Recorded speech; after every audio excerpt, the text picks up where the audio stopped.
Good morning friends. दोस्तों आज का टॉपिक है मानव रक्त। दोस्तों आज आप इस वीडियो के लास्ट तक जरूर रहें। मैं गारंटी देता हूं आज के बाद आपको रक्त से कोई भी क्वेश्चन नहीं छूटेगा, चाहे वो सीटेट का हो, स्टेट का हो, सुपर टेट का हो या किसी भी स्टेट का टेट का हो, केबीएस हो, एनबीएस हो या कोई भी एग्जाम दे, रक्त से रिलेटेड कभी आपको कोई दिक्कत नहीं होगा। चलिए दोस्तों इसको शुरू करते हैं। रक्त का पहला क्वेश्चन है, रक्त की मात्रा शरीर के भार का लगभग कितना होता है? 7% होता है। दोस्तों इसमें जितना भी इंपॉर्टेंट पॉइंट मैंने ऐड किया हूं, मैं गारंटी देता हूं टू दी पॉइंट आपका क्वेश्चन लड़ेगा। चलिए इसको शुरू करते हैं। पहला क्वेश्चन था क्या दोस्तों? रक्त की मात्रा शरीर के भार का लगभग कितना होता है? 7%। शरीर के भार का 7% होता है। आगे देखिए, रक्त क्या होता है? संयोजी उत्तक होता है। ये क्या करता है? इसको इंग्लिश में कनेक्टिव टिश्यू बोलते हैं। ये क्या करता है दोस्तों? एक उत्तक से दूसरे उत्तक को जोड़ के रखता है, कनेक्ट करके रखता है। आगे देखिए, शरीर में लगभग 5 से 6 लीटर रक्त होता है। जनरली एक स्वस्थ मनुष्य के शरीर में कितना लीटर खून होता है? तो 5 से 6 लीटर ब्लड होता है। आगे देखिए, रक्त का पीएच मान कितना हो दोस्तों? तो 7.4। कई बार एग्जाम में पूछा है। 5 से 6 लीटर ये भी पूछा है। रक्त क्या है? डायरेक्ट क्वेश्चन पूछता है। रक्त एक संयोजी उत्तक है, डायरेक्ट क्वेश्चन पूछता है। टू दी पॉइंट यहाँ से क्वेश्चन पूछा है। आगे देखिए, महिलाओं में पुरुषों की तुलना में ½ लीटर कम रक्त होता है। महिला में पुरुष की तुलना में ½ लीटर कम रक्त होता है। यानी कहने का मतलब है पुरुषों में ½ लीटर ज्यादा रक्त होता है। किसके कंपैरिजन में? महिलाओं के कंपैरिजन में। अब आगे देखते हैं हम लोग ब्लड होता क्या है। ब्लड तो जान लिए कि एक संयोजी उत्तक है। अब उसको कैसे आगे डिवाइड होता है उसे देखते हैं। ब्लड क्या होता है? 2 भाग में डिवाइड होता है। फर्स्ट होता है, एक प्लाज्मा होता है, एक ब्लड सेल होता है। अब प्लाज्मा, जितना भी ब्लड होता है उसका 55% क्या होता है? प्लाज्मा होता है। अब 45% क्या होता है? ब्लड सेल होता है। सबसे पहले हम लोग डिस्कस करेंगे प्लाज्मा के ऊपर। चलिए इसको देखते हैं दोस्तों। प्लाज्मा क्या होता है? ब्लड का 55% भाग प्लाज्मा होता है। कितना प्रतिशत? अगर ब्लड आप ले लिए 1 यूनिट तो उसमें आपको उसका 55% भाग क्या होता है? प्लाज्मा होता है। अब देखिए, इसका 90% भाग जल होता है। अब उस 55% में प्लाज्मा होता है और उस प्लाज्मा का 90% क्या होता है? वाटर होता है। ये क्वेश्चन भी पूछा हुआ है। Total point to the point question लड़ेगा दोस्तों, यहां से देखते रहिए। अब प्लाज्मा में 7% क्या होता है? प्रोटीन होता है। कितना प्रतिशत प्रोटीन होता है? तो 7%। आगे का क्वेश्चन देखते हैं। प्लाज्मा में 0.9% क्या होता है? सॉल्ट होता है। सॉल्ट यानी नमक होता है। उसमें कितना परसेंट? 0.9%। और 0.1% ग्लूकोज होता है। किसमें? तो प्लाज्मा में। और छोटे छोटे जो होता है नॉर्मल, वो सब जनरली रहते हैं इसमें। अब आते हैं हम लोग, प्लाज्मा डिस्कस कर लिए। अब इसका फंक्शन देखते हैं। किसका? प्लाज्मा का फंक्शन।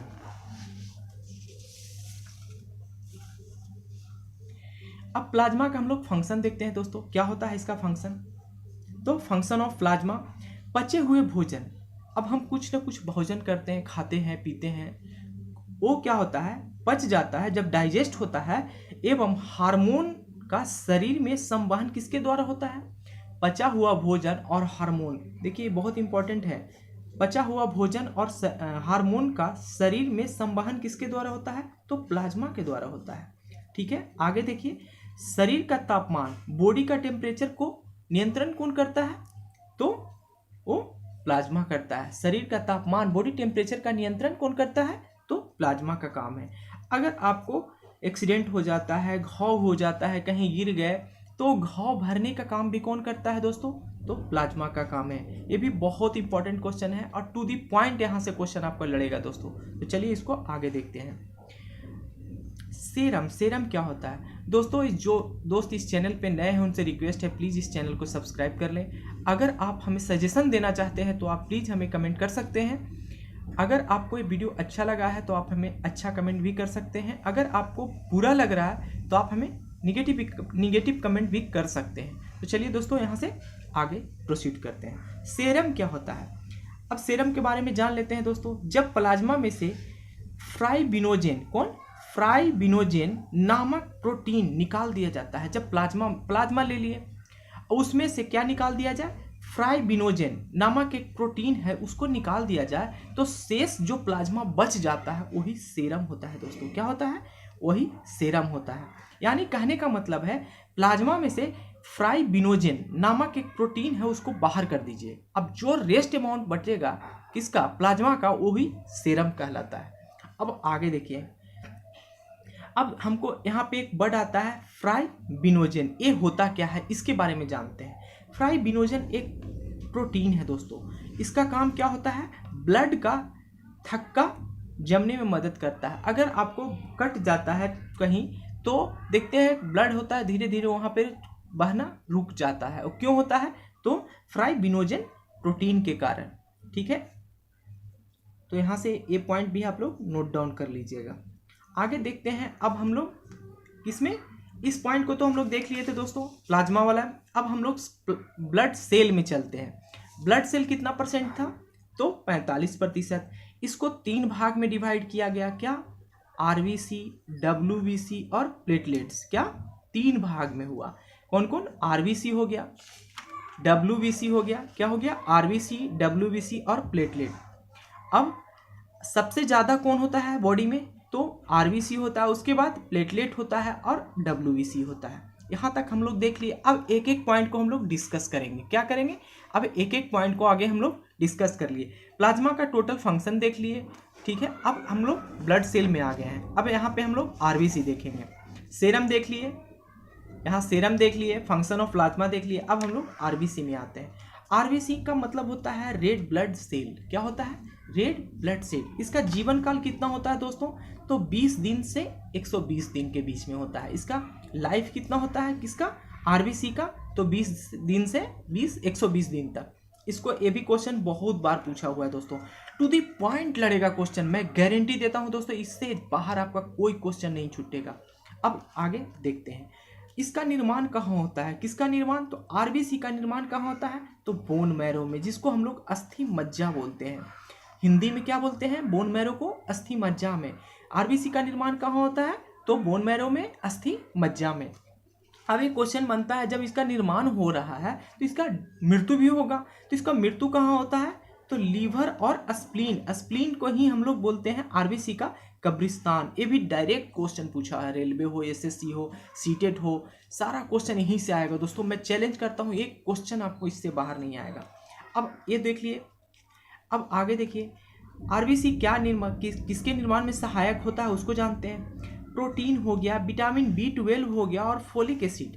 ये 3 चीज बहुत इंपॉर्टेंट है शरीर के लिए। कौन कौन? प्रोटीन, विटामिन B12 और फोलिक एसिड के निर्माण में सहायक होता है। कौन सहायता करता है? तो RBC. RBC protein, vitamin B12 और फोलिक एसिड के निर्माण में सहायता करता है। अब आगे देखते हैं। अगला पॉइंट है दोस्तों, इसमें केंद्रक नहीं पाया जाता है। इसमें केंद्रक नहीं पाया जाता है। किसमें केंद्रक नहीं पाया जाता है? तो आरबीसी में। अब 2 चीज इसमें एक एक्सेप्शन है। तो क्या है? तो एक कैमल हो गया और एक लामा, 2 ऐसे पशु हैं जिसमें केंद्रक पाया जाता है। इन दोनों को छोड़कर किसी के शरीर में केंद्रक नहीं पाया जाता है। अगर उसके शरीर में आरबीसी है तो उसमें नहीं पाया जाएगा। सिर्फ कैमल और लामा के बीच में, लामा के शरीर में केंद्रक पाया जाता है आरबीसी में। अब आगे का इसका पॉइंट देखते हैं। आरबीसी का कुछ नोट पॉइंट है दोस्तों, उसको हम लोग जानने की कोशिश करते हैं। बहुत इंपॉर्टेंट है, यहाँ से डायरेक्ट क्वेश्चन पूछता है। और जो दोस्त इस चैनल पे नए हैं उनसे प्लीज़ रिक्वेस्ट है, अगर ये वीडियो आपको अच्छा लग रहा है तो प्लीज़ इस चैनल को सब्सक्राइब कर लें। तो चलिए इसको शुरू करते हैं। नोट है दोस्तों, भ्रूण अवस्था में, जब भ्रूण अवस्था में इसका निर्माण तथा स्प्लीन में, भ्रूण अवस्था में इसका निर्माण लीवर तथा स्प्लीन में होता है। अब आरबीसी है तो आरबीसी जब बच्चा छोटा होता है, जब उसका भ्रूण अवस्था होता है तो इसका निर्माण कहाँ होता है?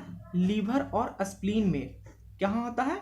लीवर और स्प्लीन में। ऐसे स्प्लीन क्या था? इसका मृत्यु होता था वहाँ। अब यहाँ भ्रूण अवस्था में यहाँ इसका निर्माण कहाँ होता है? तो लीवर और स्प्लीन में। लेकिन ऐसे मनुष्य में कहाँ होता था? वहाँ पे अस्थिमज्जा में होता था और लीवर और स्प्लीन में इसका अंत होता था, यानी डेड होता था। आगे देखिए, इसमें हीमोग्लोबिन नामक एक प्रोटीन पाया जाता है। किस में पाया जाता है? आरबीसी में। आरबीसी में कौन पाया जाता है? हीमोग्लोबिन नामक एक प्रोटीन पाया जाता है, जिसके कारण ब्लड का रंग लाल होता है। तो ये भी क्वेश्चन पूछा हुआ है कि ब्लड का रंग लाल क्यों होता है? तो हीमोग्लोबिन नामक एक प्रोटीन के कारण। अब कभी कभी ये भी क्वेश्चन आपसे पूछता है कि हीमोग्लोबिन एक क्या है? तो एक प्रोटीन है। ये डायरेक्ट क्वेश्चन पूछा हुआ है एसएससी में दोस्तों।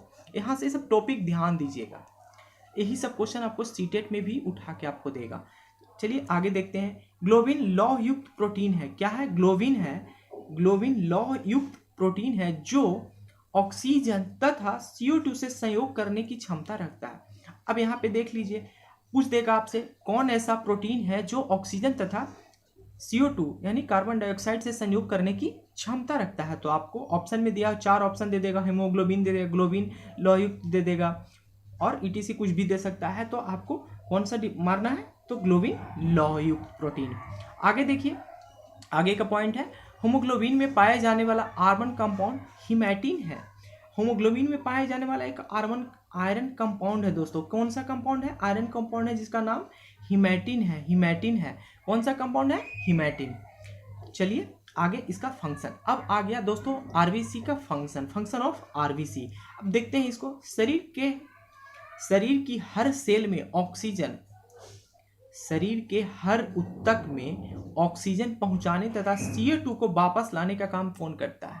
तो आरबीसी करता है। यानी कहने का मतलब है, जितने भी आपके शरीर में सेल्स हैं उसको ऑक्सीजन पहुंचाता है तथा कार्बन डाइऑक्साइड वहां से लाके वापस कर देता है। तो कौन करता है काम? आरबीसी करता है दोस्तों।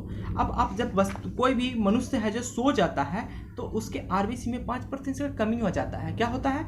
जब मनुष्य सो जाता है तो आरबीसी में 5% का कम हो जाता है, यानी डिक्रीज हो जाता है, 5% कमी आ जाता है। अब आगे देखिए, जो लोग 4200 मीटर की ऊंचाई यानी 4200 मीटर हाइट पे जाते हैं तो उनका आरबीसी 30% बढ़ जाता है। ये सब क्वेश्चन डायरेक्ट पूछा हुआ है दोस्तों, किसी न किसी एग्जाम में direct to the point question पूछा हुआ है, इसलिए आप एक भी पॉइंट को आप लोग इग्नोर ना करें।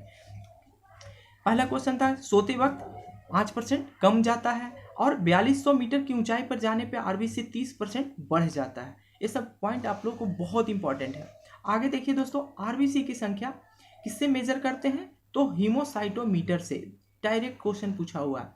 यहाँ से क्या है, अगर आपसे पूछ दे कि आरबीसी की संख्या है, कितने आरबीसी आपके बॉडी में है, उसको काउंट करना हो तो किससे काउंट करते हैं? हीमोसाइटोमीटर नामक एक यंत्र है, उसी से हम लोग उससे मेजर करते हैं।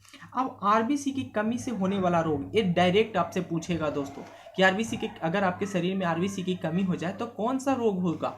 तो आप लोग याद रखिएगा, एक एनीमिया जिसको बोलते हैं और एक जॉन्डिस। ये 2 रोग आपको होगा। कौन कौन?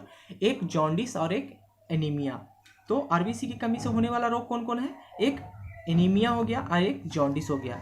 चलिए आगे का पॉइंट देखते हैं। डब्ल्यूबीसी हो गया दोस्तों। तो डब्ल्यूबीसी क्या है? डब्ल्यूबीसी को हम लोग व्हाइट ब्लड सेल बोलते हैं। क्या बोलते हैं? White blood cell. अब व्हाइट ब्लड सेल होता क्या है, इसके बारे में जानते हैं। ब्लड में इसकी संख्या कम होती है, और इसलिए बात है, सबसे ज़्यादा कौन होता है? आरबीसी होता है। आकार में सबसे बड़ा होता है, आकार में बड़ा होता है, लेकिन इसकी संख्या बॉडी में कम होता है। आरबीसी में केंद्रक पाया जाता है। आरबीसी में क्या होता है दोस्तों? केंद्रक पाया जाता है। आरबीसी में केंद्रक पाया जाता है। आरबीसी में केंद्रक पाया जाता है। अगला क्वेश्चन देखते हैं, इसका निर्माण कहाँ होता है? तो बोन मैरो में होता है। इसका निर्माण, डब्ल्यूबीसी का निर्माण बोन मैरो में होता है और लाइम्फ नोड में होता है।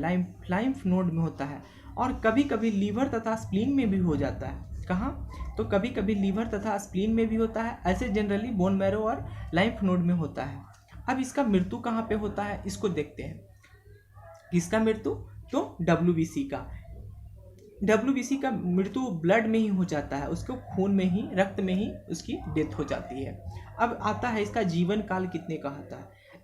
डब्ल्यूबीसी का जीवन काल मात्र 2 से 4 दिन होता है, जबकि आरबीसी का जीवन काल कितना था? 20 से 120 दिन का। अब दोनों का रेशियो पूछ देगा कि दोनों का रेशियो, ये भी डायरेक्ट, ये भी क्वेश्चन पूछा हुआ है, ये भी क्वेश्चन पूछा हुआ है।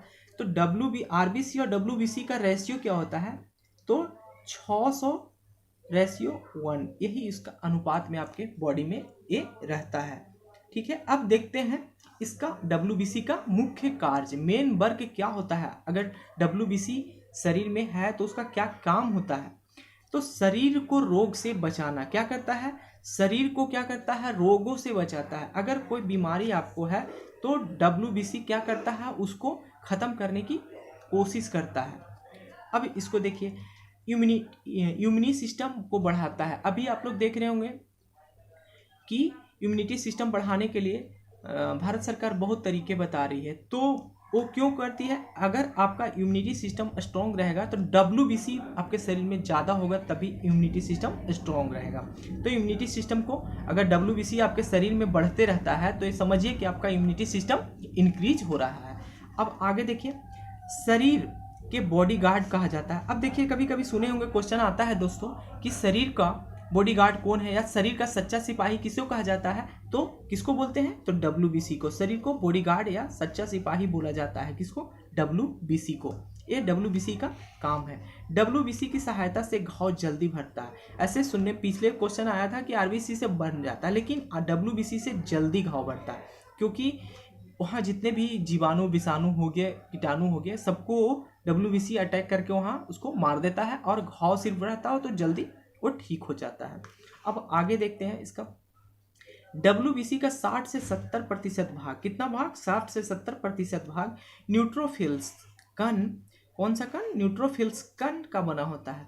अब WBC का 60 से 70% भाग न्यूट्रोफिल्स कण का बना होता है। किसका बना होता है, न्यूट्रोफिल्स कण का बना होता है, जिसके कारण रोग तथा जीवाणु का भक्षण हो जाता है। अब न्यूट्रोफिल्स उसमें अगर ना रहे तो रोग और जीवाणु का भक्षण नहीं हो पाएगा। यही इसका मेन वर्क था, में मुख्य कार्य था। अब देखते हैं कि अगर आपके शरीर में WBC का कमी हो जाए तो कौन सा रोग होगा। तो WBC से कमी से होने वाला रोग कौन सा था, तो कैंसर और HIV। अब RBC का कमी होने से कौन सा रोग था, एनीमिया और जॉन्डिस। तो WBC से कैंसर और HIV। तो WBC से कमी होने वाला रोग कौन है, तो कैंसर हो गया और HIV हो गया। आगे देखते हैं दोस्तों WBC के बारे में। ये देखिए, अगर WBC की मात्रा शरीर में कम हो जाता है, क्या, अगर WBC की मात्रा, कौन सा, WBC की मात्रा शरीर में कम हो जाता है तो हमें ल्यूकोपीनिया हो जाता है। कौन सा हो जाता है, कौन सा रोग, ल्यूकोपीनिया। अगर आपके शरीर में WBC का मात्रा कम हो जाए तो हमें ल्यूकोपीनिया हो जाता है। आगे देखिए, अगर WBC की मात्रा बढ़ जाए, कम हो जाए तैयो और बढ़ जाए तैयो बीमारी होगा ही होगा। अगर कम हो जाए तो ल्यूकोपीनिया और बढ़ गया तो ल्यूकेमिया।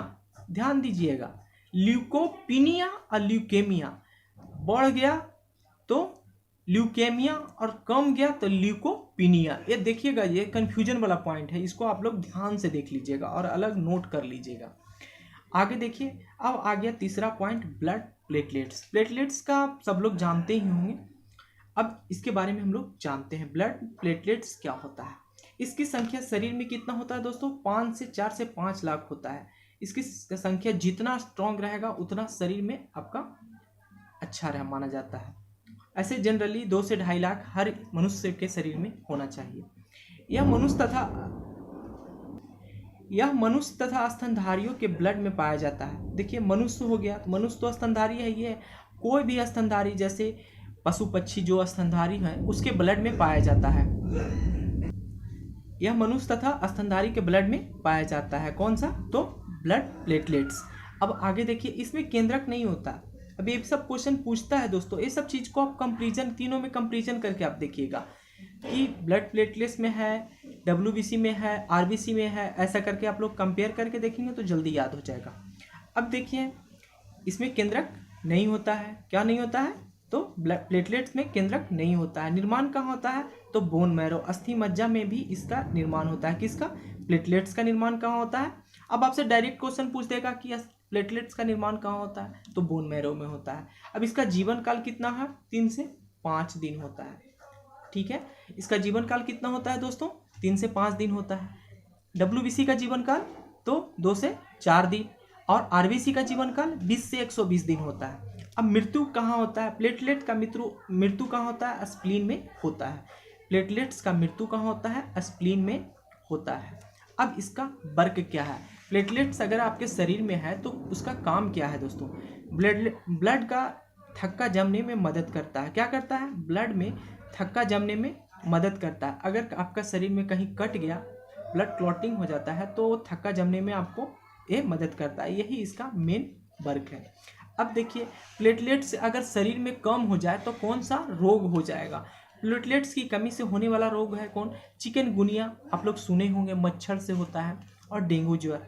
तो ये दोनों मच्छर से होने वाला रोग है, और जिसके ये दोनों अगर आपको काट लिया, डेंगू मच्छर या चिकनगुनिया आपको काट लेता है, तो आपके शरीर में क्या होता है, प्लेटलेट्स की कमी हो जाता है। आपका प्लेटलेट्स धीरे धीरे कम होने लगता है।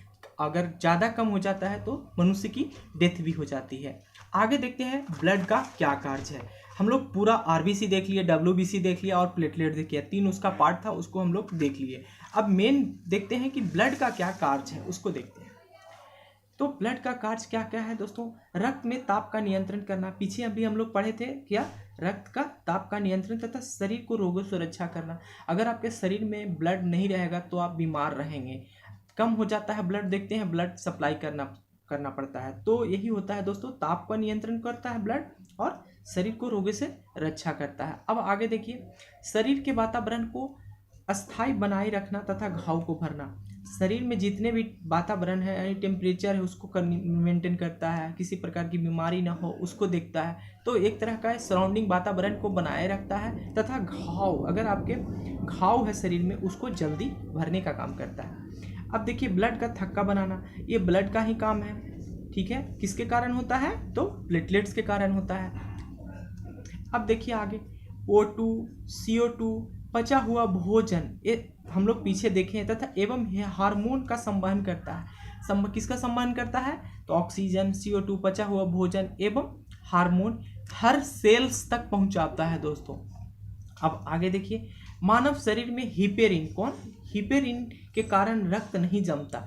अगर आपके देखते हैं कि शरीर से बाहर ब्लड गिरा, वो जम जाता है। तो हम लोग कभी एक क्वेश्चन सोचे होंगे कि शरीर में क्यों नहीं जमता है, तो उसका एक रीजन है दोस्तों कि आपके रक्त में एक हिपेरिन नामक एक प्रोटीन होता है, जिसके कारण क्या होता है, ये शरीर के अंदर रक्त नहीं जमता है।